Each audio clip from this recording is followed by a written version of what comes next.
আমার নাম হাবিবুর রহমান। আমি সেই লোক, যে লোকটা নেতাজির সঙ্গে ছিল শেষ দিন পর্যন্ত। আমি কোনো গল্প বলছি না, আমি যা বলবো তা আমি নিজে দেখেছি। যেদিন গোটা দেশ ভাবছিল নেতাজি বন্দী, সেদিন আমি দেখেছি কিভাবে একজন মানুষ নিজেকে ভেঙে আরেকজন মানুষের রূপ নেয়। আমি দেখেছি সুভাষ বসুকে নেতাজি হতে। এ যাত্রা কাগজে লেখা ছিল না, এ যাত্রা কারো অনুমতি নেয়নি। এ যাত্রা শুরু হয়েছিল একজন মানুষের সিদ্ধান্তে, যে সিদ্ধান্ত একটা দেশের ভাগ্য বদলে দেবে। ব্রিটিশ পুলিশের সাজানো গুটির বেড়াজাল ভেঙে সুভাষবাবু বেরিয়ে পড়লেন মহানিষ্ক্রমণে। গাড়ি এগিয়ে চলেছিল নিশ্ছিদ্র অন্ধকারে। তিনি জানতেন ভিক্ষায় স্বাধীনতা আসে না, স্বাধীনতার দাম দিতে হয়, আর সেই দাম হিসেবে তিনি বেছে নিয়েছিলেন নিজের জীবনকেই। গোমো পৌঁছে তিনি ধরলেন দিল্লি কালকা মেল। উত্তর ভারতের দিকে যাত্রা শুরু। জীবনের ঝুঁকি নিয়ে পৌঁছলেন পেশোয়ারে। সেখান থেকে ভগৎরামের সঙ্গে রওনা দিলেন কাবুলের উদ্দেশ্যে। 26শে জানুয়ারি 1941, যেদিন সারা দেশে বলা হচ্ছিল আমরা স্বাধীন, সেই স্বাধীনতাই আনতে সুভাষবাবু পায়ে হেঁটে দুর্গম পথে এগিয়ে চলেছিলেন। কি আশ্চর্য সমাপতন! ঠিক সেই সময় কলকাতার সর্বত্র খবর ছড়িয়ে পড়ল, সুভাষ বসু নিখোঁজ। মুহূর্তে সতর্কবার্তা ছড়িয়ে গেল। দিল্লি, বম্বে, করাচি, রেঙ্গুন, হংকং ও সিঙ্গাপুর, প্রতিটি ঘাটে নজর। প্রতিটি যাত্রীর পাসপোর্ট পরীক্ষা, বন্দর, রেল স্টেশন, সব জায়গায় কড়া পাহারা। আদেশ একটাই, সুভাষ বসুকে ধরতেই হবে, সে যেন সীমান্ত পেরোতে না পারে। কিন্তু সব নজরদারি উপেক্ষা করে সুভাষ বসু পৌঁছে গেলেন রাশিয়া, সেখান থেকে বার্লিন, ব্রিটিশ সরকারের চোখের আড়ালে। এক সভায় রবীন্দ্রনাথ বলেছিলেন, এই দেশের স্বাধীনতার প্রকৃত নেতা আমি একজনকেই দেখছি, সে হলো সুভাষ। অন্যদিকে সুভাষ শুরু করলেন দেশের জন্য একটি সেনাবাহিনী গড়ার কাজ। এদিকে দেশের মানুষের মনে একটাই প্রশ্ন, সুভাষবাবু কোথায়? সে কি বেঁচে আছে?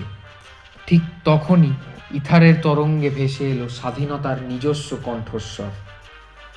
Azad Hind radio, Berlin. আমি সুভাষ বলছি।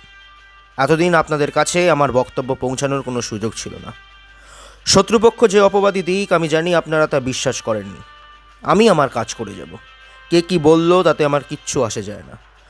অক্ষশক্তির আক্রমণে নিজের সাম্রাজ্য রক্ষা করতে ব্রিটেন যদি আমেরিকার দ্বারস্থ হতে লজ্জা না পায়, তবে ভারতের স্বাধীনতার জন্য অন্য জাতির সাহায্য নেওয়া আমার পক্ষে অন্যায়ের নয়, অপরাধেরও নয়। যেভাবে ব্রিটিশ সরকারকে বিভ্রান্ত করে আমি দেশ ছেড়েছি, ঠিক তেমনি যথাসময়ে আপনাদের কাছে গিয়ে হাজির হব। রাত্রি যতই অন্ধকার হয়, সূর্যোদয় ততই কাছাকাছি আসে। সাহসী হও, সংগ্রাম চালিয়ে যাও, স্বাধীনতা আসবেই। সারা দেশ কেঁপে উঠেছিল, কারণ তখন সবাই বুঝে গিয়েছিল এ লড়াই আর শুধু কথা নয়, এ লড়াই এবার অস্ত্রের। বার্লিনে সুভাষবাবুর দেখা হলো অ্যাডলফ হিটলারের সঙ্গে। ইতিহাসের দুই বিপরীত মেরু এক ছাদের তলায়। True Aryan blood always Chobal in sprite with the Aryan capital, and I shall do it. Mr. Bosa, Hitler is ready to help you, but in return, after India gets its independence from the British rule, you have to promise that India will be under the German Empire. No, I can't allow the Indians to be under any other ruler. I want India as free. It will rule freely as like any other country of the world.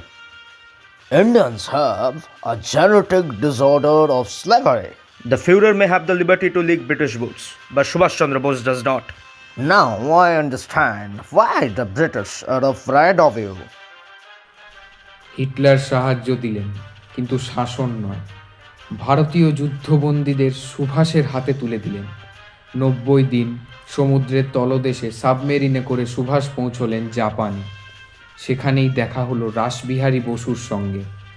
দুজনের হাতে হাত মিলল, জন্ম নিল আজাদ হিন্দ ফৌজ।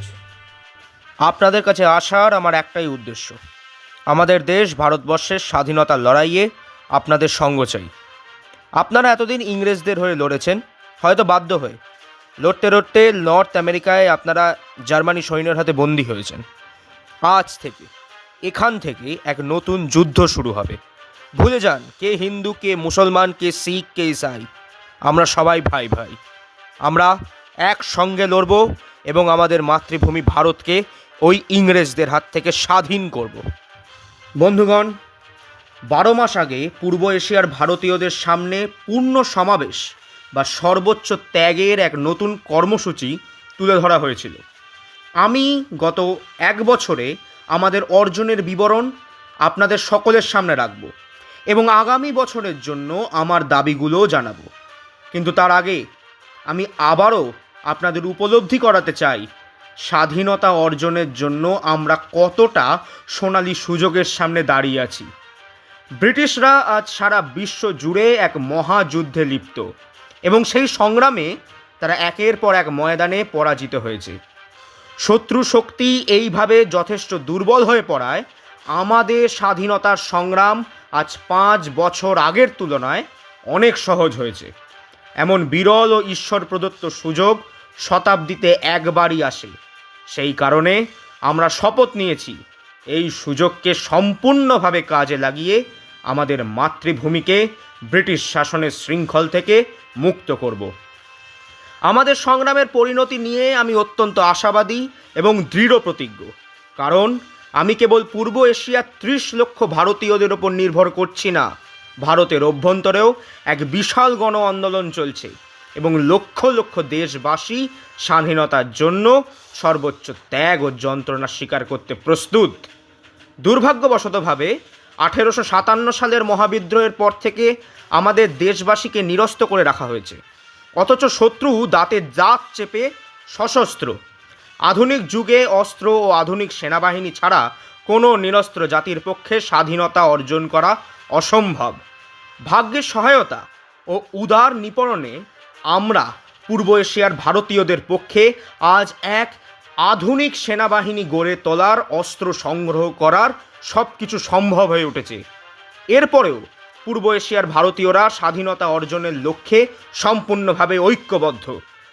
ব্রিটিশরা ভারতে যে ধর্মীয় ও সামাজিক বিভেদ সৃষ্টি করেছিল তার লেশমাত্র এখানে নেই। ফলে আজ আমাদের সামনে সংগ্রামের সাফল্যের জন্য এক আদর্শ উপস্থিত পরিস্থিতি রয়েছে। এখন শুধু প্রয়োজন ভারতীয়দের নিজেদের স্বাধীনতার মূল্য দিতে এগিয়ে আসা। পূর্ণ সমাবেশের কর্মসূচি অনুযায়ী আমি আপনাদের কাছে মানুষ, অর্থ ও উপকরণের দাবি জানিয়েছিলাম। মানুষের ক্ষেত্রে আমরা আনন্দের সঙ্গে জানাচ্ছি পর্যাপ্ত সংখ্যক সৈনিক আমরা ইতিমধ্যেই পেয়েছি। চীন, জাপান, ইন্দোচীন, Philippine, Java, Borneo, Sumatra, Malaya, Thailand, Burma, পূর্ব এশিয়ার প্রতিটি কোণ থেকে আমাদের কাছে সৈনিক এসেছে। আপনাদের কাছে বেশি উদ্যম ও শক্তির সঙ্গে মানুষ, অর্থ, উপকরণের সমাবেশ চালিয়ে যেতে হবে। বিশেষ করে রসদ ও পরিবহনের সমস্যাগুলি সন্তোষজনকভাবে সমাধান করা অত্যন্ত জরুরি। মুক্ত অঞ্চলের প্রশাসন ও পুনর্গঠনের জন্য আমাদের সব শ্রেণী, আরও বেশি নারী ও পুরুষের প্রয়োজন।